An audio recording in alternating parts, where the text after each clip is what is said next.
You may not have heard of Titan Chaser before this video, and let's be real, you probably haven't. But I can't blame you for that. I hadn't heard of it either, not until I was browsing the PSN sales tab. But when I clicked on this game's store page, I saw these images. I don't remember exactly what I was doing when I was browsing the store, but I know that I was only doing so without any real purpose, and that I was just lazily looking at discounted software. But when I saw these images, and more specifically this image, my imagination was fully captured. Titan Chaser costs $5 at full price, and with the sale going on, I snatched my copy for a measly $3.49. But little did I know I had just purchased something that would prove to be one of the most unique experiences I've ever had in a video game, and that this title would preoccupy my mind for the next couple of days. I should make it clear, I had no idea what this game was when I purchased it. I did not read the product description, and I did not fully grasp what I was seeing in the screenshots. All I knew is that this game just seemed to have a cool vibe, so I bought it. It's really just as simple as that. Somewhere in the back of my mind, this game's logo font may have reminded me of 2011's found footage masterpiece Troll Hunter, directed by Norwegian filmmaker Andre Orzvedal, but that wasn't a connection that I made until I had made some progress into the game. But there I was, the proud new owner of this game I had heard nothing about before, and upon booting it up I was met with this.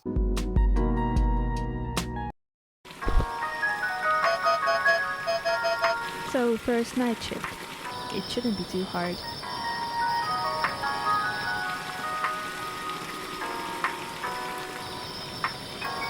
Within seconds, whether or not it was intentional or just caused by limitations, this game started laying on atmosphere that was just otherworldly. The way the electronic beats cut from being a part of the load screen to becoming diegetic, the way that all the lights, headlights on the car, and even the sink had been left on, and then finally our narrator's voice acting.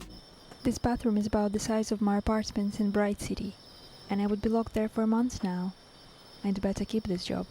All of these things immediately point us towards the wrong side of the uncanny valley. It's a weird first impression to make, because so much of this just feels so amateurishly made. But that isn't surprising considering the size of the team. We have the writer, director, and programmer, Stas Shostak. Music by Capra Koma. The only credited voice actress is Ira Lobanok, which, fun fact, is one half of the music duo that did the soundtrack. And bless her soul, especially considering that she, like everyone involved in this game, is from Ukraine, and pretty apparent that she's not only an amateur voice actress, but she was being recorded in a language that is clearly not her first. Windlands Plains, they produce most of the energy for Woodville and Bright City, but I remember frequent shutdowns this time of the year. I wonder, was it because of Titans? And finally, some additional modeling by Sergei Mosarvarsky. It's a lean group for sure. But as low budget as this project is, I couldn't help but feel that some of the jank and even this intro sequence was a choice. Leaving your motel room, you are greeted with two things to immediately catch your eye. A sedan that seems to be modeled after a 1980s Cutlass or something, with a giant spotlight rig mounted on the top, and then the motel office. You'll need to drop by the office before you can get the keys to your vehicle, where you meet the only other modeled character in-game, Jasper. But he is a man of few words and is just as enigmatic as the rest of the game. Hey Jasper, what's with the moody atmosphere? Great talk as always. Getting into your car, a car that the main character decides to name Christine, a nice little Stephen King reference, is really where the game starts to reveal itself. Inside we have an objective attached to the visor, a note from the car's previous driver, a compass, a few controls for the vehicle, including the ability to adjust your seat up and down, spotlight, CB radio, and then finally a cassette and stereo system.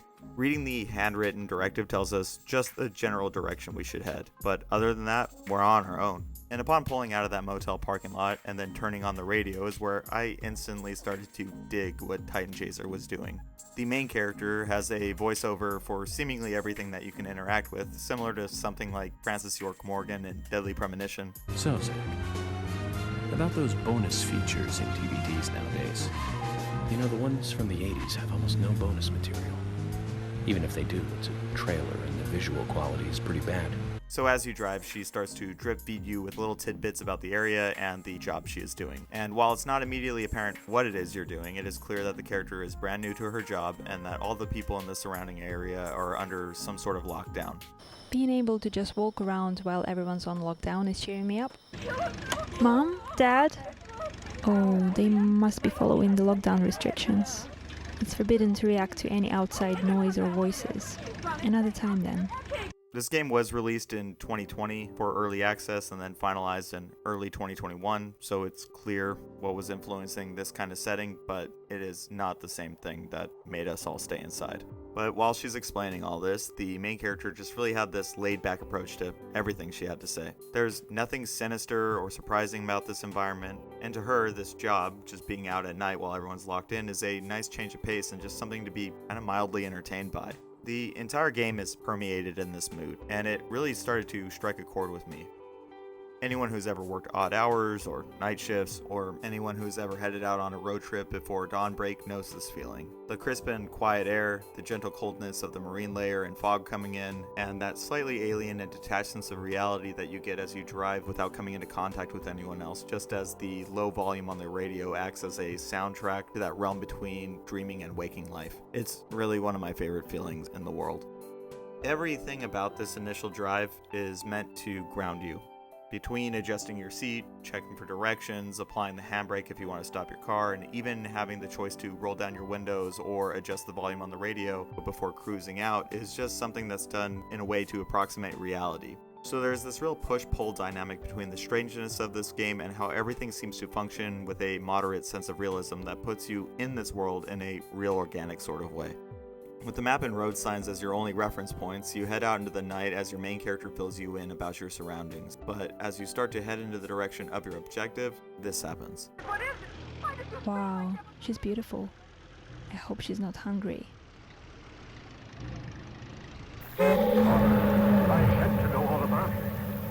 So I was certain it was no dream. This is why we're out here at night. This is our job. This is why the neighboring towns are under lockdown. Nighttime is when the Titans come out, and you are the one tasked with shooing them away. But even with these giant creatures wandering around, our main character maintains her relaxed demeanor. And for good reason. Nothing in this game, not even these giants, can hurt you. This is not a game where you have to scare off Titans before they crush a neighboring town. This is not a game where your car could be demolished by monsters. There is no violence, no conflict. This is simply a world where this kind of thing happens, and where you just so happen to have the job of corralling them. It's no big deal, really. It all kind of reminded me of the way that the characters in Scott Pilgrim were pretty relaxed about some of the more strange happenings. Hey man, question? I always wondered, how does not eating dairy products give you psychic powers? And with this world's tone sinking in, this game becomes something that I just didn't see coming. It became a meditative sort of experience. It became a game of cruising around and admiring the setting as I casually made my way in the direction that the game was telling me to go. Stopping every so often to check out landmarks or listen to the main character drop some exposition, it became an experience where I could just park my car and nod along to the chill beats or drive into the shadows after a 1950s style ghost story came over the radio. Her eyes burning close to mine, into the brain of me, pounding one thought into me.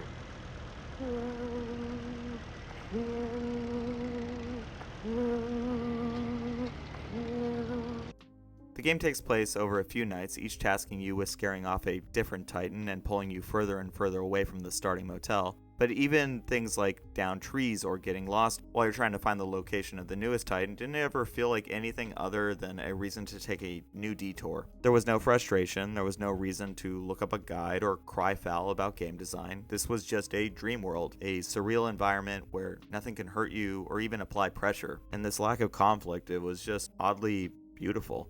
As the work week goes on, things become a little bit more surreal and the Titans more elaborate, but everything in this game is just chill. This game in a lot of ways is a walking simulator, something like Dear Esther or Proteus. But where Dear Esther has some sinister underpinnings and motifs, or where Proteus is simply a beautiful landscape to explore, Titan Chaser differentiates itself by maintaining its otherworldliness by grounding itself to reality just enough to feel uncanny. But it never veers into anything that is overtly creepy or macabre. There are little splashes of that kind of thing here and there, but they always get treated with this real sense of dream logic and are quickly dismissed as something to be processed, not something to fear. Even the one moment in this game where there is a real confrontation, our main character treats it with the same relaxed sense of almost derealization. Wait, I heard this siren from my apartment in Bright City every once in a while. Now I know what it meant. What's he doing? I have no instructions for this. This game was special to me. It connected those feelings of otherworldliness and otherness that I felt as I would drive through the streets before daybreak during the lockdown phase of the pandemic. It captured that drowsy feeling of heading into work before I had really actually adjusted to being awake. And even small technical things caught me off guard. Things that I'm fairly certain were not done intentionally, like the way that lighting in this game seems to flicker at a distance as it pixelates. That's always something that I've noticed when I'm looking at city skylines from a distance. This is something that's done very poorly on a technical level, but as I have some personal issues with photosensitivity and epilepsy, it felt hyper-realistic as the headlights blinded my character as I ran back to the car at night. This is something that I've seen personally, the way that light will distort. Every once in a while, after a AAA game is released, something like The Last of Us Part 2 or Red Dead Redemption 2, you will find a games journalist saying something along the lines of, "Hey, this world was so beautifully rendered, so it's just a shame that the only thing I can do in it is shoot people in the face." And I tend to laugh when I hear things like that, while slightly agreeing in some cases. But games at that level need to have mass appeal. The player needs to know what is expected from them on a moment-to-moment basis. But in this game, it's just a low-budget Ukrainian art piece, so there is no need for violence or conflict. I had mentioned earlier that the logo in this game reminded me of Troll Hunter, but the vehicle in both properties have some similarities as well.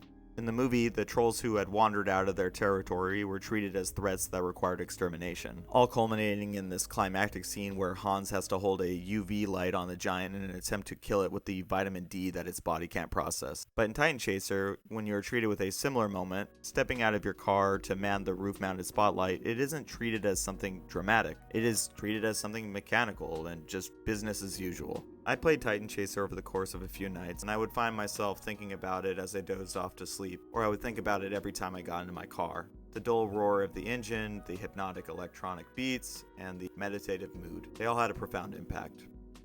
This game affected me in a real subtle and slow way, but eventually I found myself with something that usually only great fiction is capable of, and that is the sense of longing to be in the world again. Just as people who fall in love with Lord of the Rings wish that they could visit places like the Shire or any other part of Middle-earth, I found myself wishing that I could take the highway past Woodville again. I wished that I could be a Titan Chaser. I wish that it would be my job to cruise through the liminal spaces surrounding Bright City, occasionally pointing my spotlight at a whale who was gently drifting through the night sky. And as the end credits rolled, I felt that bittersweet sadness that comes from leaving a beautiful dream behind. I've got no job, but do have a talking car and a lot of time to figure out my life. Not the worst starting point if you'd ask me. I loved Titan Chaser. I loved it so much that I ended up picking up the Switch version so that I could poke at it while I lay in bed before drifting off. And yet I've still only managed to spend less than $10 on Das Showstock's best game to date. This is one of those weird situations where I want to recommend Titan Chaser to everyone I meet, but I know that this game will only appeal to a certain group of people. It just so happens that I feel like this game is something that was almost tailor-made for me. So if anything in this video captured your imagination, please just pick this game up. It's in that rare space where it's both dirt cheap and really special. And considering that the creator is from Ukraine, right now he could probably use all the help that we can give him.